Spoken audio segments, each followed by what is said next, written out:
Olá! Começa agora mais um Em Dia com a Saúde. Se você costuma ter dificuldade para dormir, preste atenção no programa de hoje.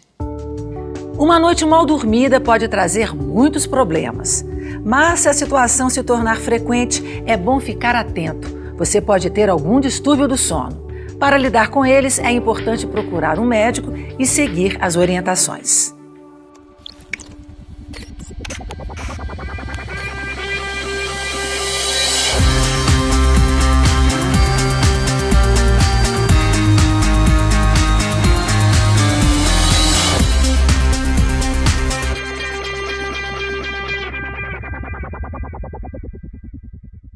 Quem já não passou por aquela situação chata de ficar virando de um lado para o outro na cama e não conseguir dormir?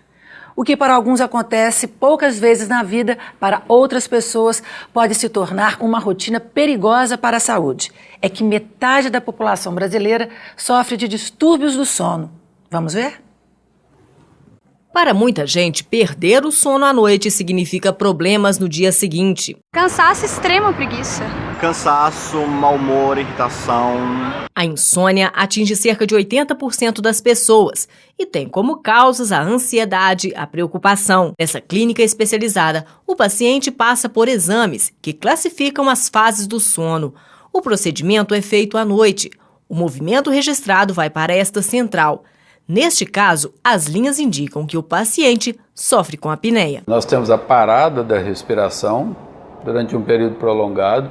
Aqui já voltou o esforço da respiração com movimento de tórax e abdômen e não conseguiu ainda abrir as vias aéreas. Então o que ocorre? Ele só vai abrir as vias aéreas na hora que a pessoa tem um micro despertar. Aqui nós estamos vendo o despertar, mudou completamente a atividade cerebral. Ela volta a respirar, teve 1, 2, 3, 4, 5, 6 respirações e entra em nova apneia. A solução pode ser esta máscara nasal. O aparelho vai abrir as vias aéreas e melhorar a respiração. O especialista lembra ainda que o ronco é sinal de distúrbio respiratório e pode comprometer a qualidade do sono. Além disso, uma noite mal dormida provoca o envelhecimento precoce e o mau humor. Então, tanto para as crianças quanto para os adultos, o sono tem manifestações não só de descansar, repor energia, mas como também funções vitais de desenvolvimento pessoal e psíquico. Quem vai nos ajudar a entender melhor esses distúrbios é o Dr. Welser Machado de Oliveira, que é neurologista. Dr. Welser, muito obrigada pela sua presença. Bom dia, é um prazer estar aqui com você. Bom, quantas horas de sono precisamos ter para ficar bem durante todo o dia? Na realidade, não existe um número de horas determinado. Isso é uma coisa que é extremamente individual. A maioria da população adulta precisa de algo entre 7 e 8 horas de sono por noite. Mas nós temos variações nos dois sentidos. Há pessoas que precisam de 13, 14 ou mais horas de sono por noite. Há pessoas que com 4, 5 horas se satisfazem. O importante é saber o número de horas que essa pessoa dorme para estar bem no dia seguinte. Se o indivíduo está bem, durante o dia não importa quantas horas dormiu, ele dormiu o suficiente para restaurar a energia. E o que pode nos atrapalhar a ter uma boa noite de sono?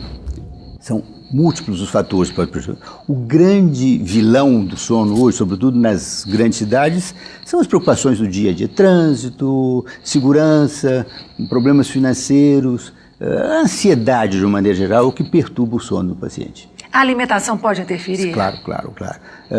O paciente não deve dormir com fome ou com sede. Se estiver com fome ou com sede, ele vai ter dificuldade para dormir. Por outro lado, também não é recomendável que ele coma uma feijoada antes de ir para a cama. Quer dizer, alimentação leve à noite. Então, o que fazer para ter um sono de qualidade? Conselhos das nossas mães e avós, como tomar um banho relaxante, tomar um chazinho quentinho, funciona? Funciona muito. Quando a gente trata de paciente com insônia, a gente, depois de entrevistas com o paciente, de investigar todos os fatores determinantes dessa dificuldade de dormir, e a gente entra num programa comportamental para melhorar o sono, com algumas medidas que nós chamamos de medidas de higiene do sono. Aí nós procuramos fazer com que o paciente adote situações que sejam facilitadoras do sono e evite situações que sejam dificultadoras do sono. Entre aquelas que dificultam o sono, horários instáveis para deitar e levantar, uso de estimulantes, café, chá, refrigerantes, achocolatados, álcool, tudo são coisas que prejudicam o sono. E nós procuramos dar coisas que facilitem. Por exemplo, um banho morno, nem muito quente se tiver frio, nem muito frio se tiver calor. Um banho morno meia hora antes de deitar. Um copo de leite morno na hora de deitar ajuda bem. Prática de atividade física moderada, de forma regular. São todas condições que facilitam o sono. Mas essa prática de exercícios à noite interfere no sono? A atividade física deve terminar em torno de 3 horas antes do horário do paciente deitar. Quando ele faz atividade física imediatamente antes de deitar, ele está numa fase com liberação de adrenalina, muito excitado, dificulta. Mas se ele terminou 3 horas antes, ele está numa fase em que há a liberação de endorfinas, que são substâncias que dão uma sensação de bem-estar, de relaxamento e facilita muito o sono. Obrigada, Dr. Welser.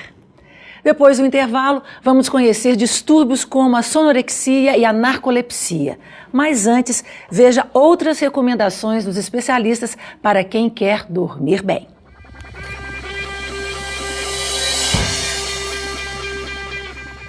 Para evitar as doenças respiratórias à noite, procure comer somente alimentos de fácil digestão e não exagerar nas quantidades. Evite tomar café, chás com cafeína e refrigerantes. Evite dormir com a TV ligada. Isso pode impedir que você chegue à fase de sono profundo. Apague todas as luzes. Não leve livros estimulantes nem trabalho para a cama. Tome um banho morno para ajudar a relaxar antes de ir dormir. Procure seguir uma rotina na hora de ir dormir.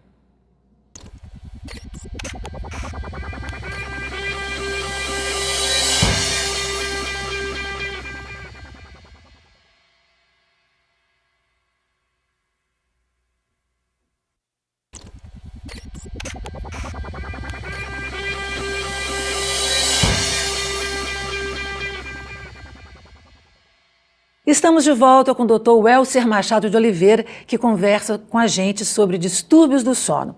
E o primeiro deles é narcolepsia. Vamos ver?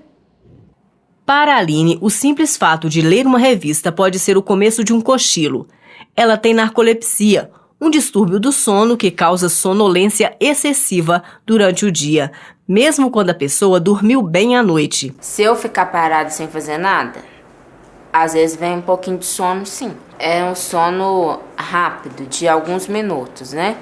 Então dura poucos minutos durante o dia, mas vem várias vezes ao dia. Ela conta que o sono dura cerca de 30 minutos e pode acontecer em qualquer lugar, no ônibus, na sala de aula ou em casa mesmo. Para controlar o problema, a Aline toma medicamento à noite. É incontrolável, não dá para prever que hora do dia que vai vir, o que eu vou estar fazendo quando eu sentir o sono. Atrapalhava quando eu não sabia do tratamento.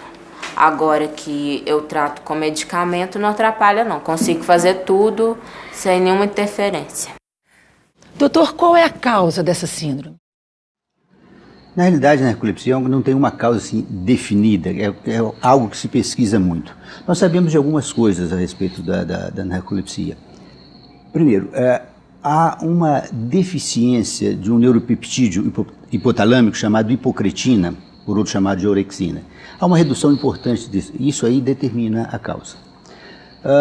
Existem 2 formas de narcolepsia, a narcolepsia com cataplexia e a narcolepsia sem cataplexia. Em todos os pacientes da narcolepsia com cataplexia e grande parte daqueles sem cataplexia, encontra-se no sangue um antígeno linfocitário chamado DQB1-0602, que está sempre presente nesses indivíduos. Há uma teoria que diz que esse antígeno poderia destruir as células hipotalâmicas que produzem hipocretina, determinando dessa forma um quadro que seria uma doença então autoimune, quer dizer, de autoagressão. O próprio organismo destrói parte do seu sistema nervoso central produzindo a crise. Também temos que considerar fatores genéticos. Isso é uma doença que tem uma tendência familiar. Então, fatores genéticos podem estar implicados no quadro. É uma doença rara? É muito rara. A incidência na população, de maneira geral, é de 0,013%. No Japão, a incidência é muito maior, é 0,16%. Por quê? Pelo tipo de raça, por alguma coisa, mas o que tem estatisticamente é que é muito grande entre os japoneses e mais rara em outros grupos étnicos. E como saber que a pessoa tem a doença? Primeiro, clinicamente, a narcolepsia se caracteriza por uma chamada tétrade. É um indivíduo que tem uma sonolência excessiva diurna. Ele tem a cataplexia. A cataplexia é uma perda súbita de tônus muscular. O paciente está de pé, de repente perde o tônus e cai. Paralisia do sono.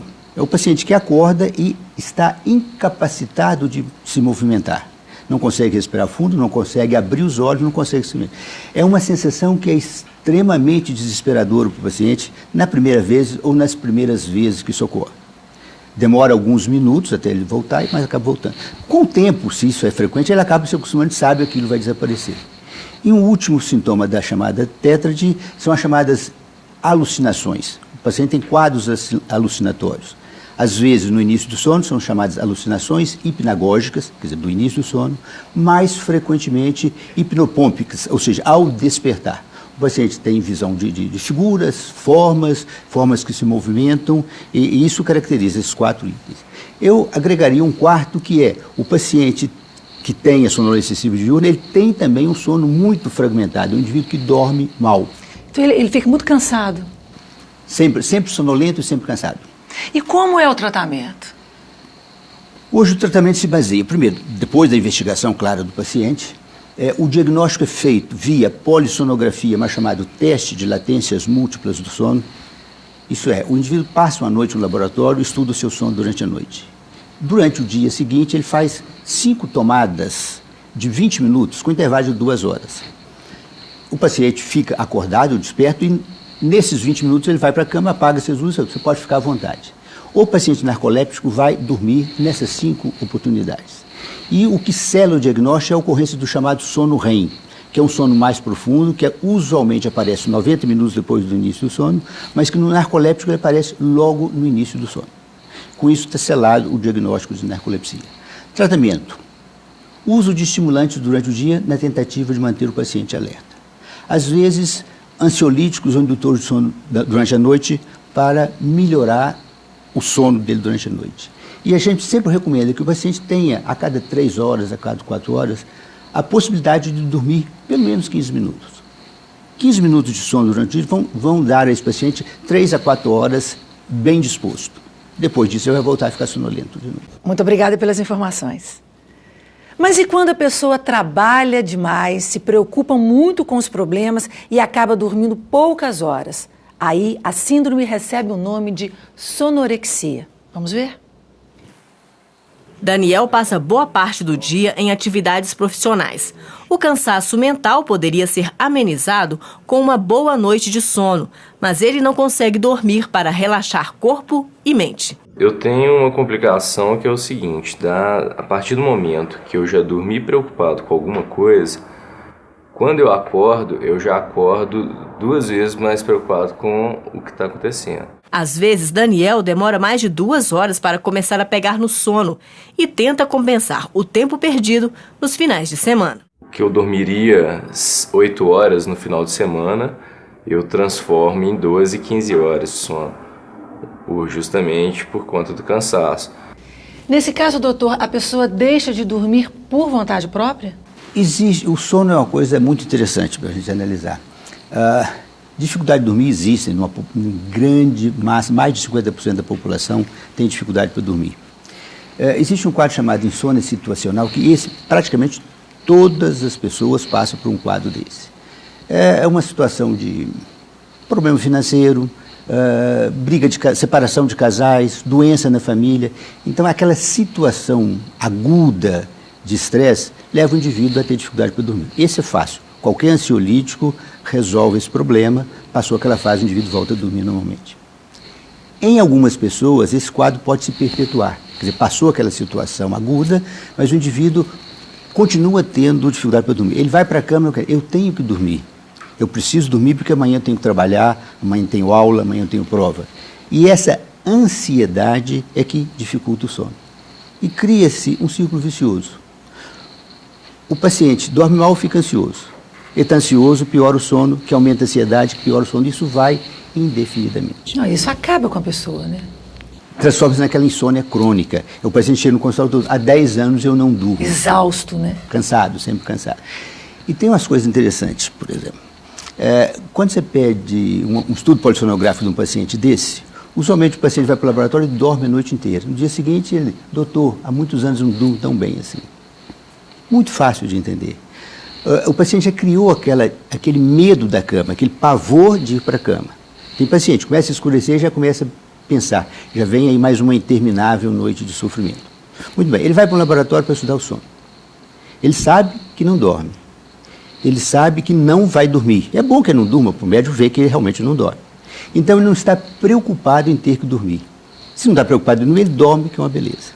Isso é muito bom, depois quando vai tratar o paciente, você consegue dormir, precisa relaxar. Quer dizer, aí nós temos uma série de medidas, nós vamos ensinar esse paciente a tentar melhorar o sono. Doutor Welser, quais são as consequências desse comportamento? O senhor falou da ansiedade. Todo paciente que cronicamente dorme mal, ele vai ter complicações na esfera emocional. Depressão, nervosismo, irritabilidade, distúrbios importantes do humor. Isso vão aparecer inevitavelmente em todos esses pacientes. Alguns dados muito interessantes a respeito do paciente com insônia. Alguns trabalhos mostram que 76% dos pacientes insones crônicos, aqueles pacientes que dormem mal, faz um estudo polissonográfico e o estudo dele é exatamente igual ao de um indivíduo que dorme normalmente. Não há diferença, apenas 24% têm alterações graves importantes. Por que disso? Na realidade, é a percepção do sono que é alterada nesses indivíduos. Um outro estudo recente muito interessante, pacientes que vieram para o laboratório de sono para estudar sua insônia. Recebiam um pagerzinho e na manhã seguinte recebiam informação, você dormiu muito bem essa noite. Outro, você dormiu muito mal essa noite. Essa era uma informação que era dada aleatoriamente, independente do resultado real do estudo, que não tinha sido visto ainda. Todos aqueles pacientes que receberam informação que dormiram bem, tiveram um ótimo dia, sem sonolência, sem cansaço, sem nada. Todos aqueles que receberam informação que tiveram uma má noite de sono, tiveram um dia péssimo, um cansaço, nervosismo, irritabilidade. Mostrando que não é o fato de dormir bem ou mal, é a percepção do indivíduo que é alterada. Nós temos que trabalhar muito com o paciente sobre isso. Ele tem que entender o mecanismo do sono dele, ele tem que saber que não precisa dormir 8 horas ou 9 horas, se ele dormir 4 horas e estiver bem disposto é o suficiente, porque esses dados existem, são reais. E é difícil você explicar isso para o paciente. Mas então o que fazer para mudar esse quadro? A adoção daquelas medidas de higiene de sono que eu já mencionei anteriormente. Quer dizer, o paciente tem que ter uma rotina, tem que ter um esquema bem definido. Ele tem que criar normas para ele. Quer dizer, evitar todas aquelas situações que são dificultadoras do sono. E procurar adotar medidas que facilitam o seu sono. Não achar que um hipnótico, um indutor de sono, só isoladamente vai resolver o problema. Ajuda. É importante. Mas se não adotarmos medidas comportamentais, esse paciente não vai melhorar. Porque essa medicação, depois de certo tempo, perde eficácia. Ele vai ter que mudar de droga. E vai mudar de médicos ao longo do tempo, mudar de medicamentos e nunca vai resolver a sua situação. Ok, doutor Welser, muito obrigada pela entrevista. Foi um prazer estar aqui com você e 2 horas se precisar de novo. Você sabia? Dormir não é apenas uma necessidade de descanso mental e físico. Durante o sono, são produzidos alguns hormônios que desempenham papéis vitais no funcionamento do organismo. Ocorrem também vários processos metabólicos que, se alterados, podem afetar o equilíbrio de todo o organismo a curto, médio e mesmo a longo prazo. Estudos provam que quem dorme menos do que o necessário tem menor vigor físico, envelhece mais precocemente, está mais propenso a infecções, à obesidade, à hipertensão e ao diabetes. Bom, nós ficamos por aqui. Se você quiser rever o programa, entre na nossa página na internet. Muito obrigada pela companhia e até o nosso próximo encontro. Tchau.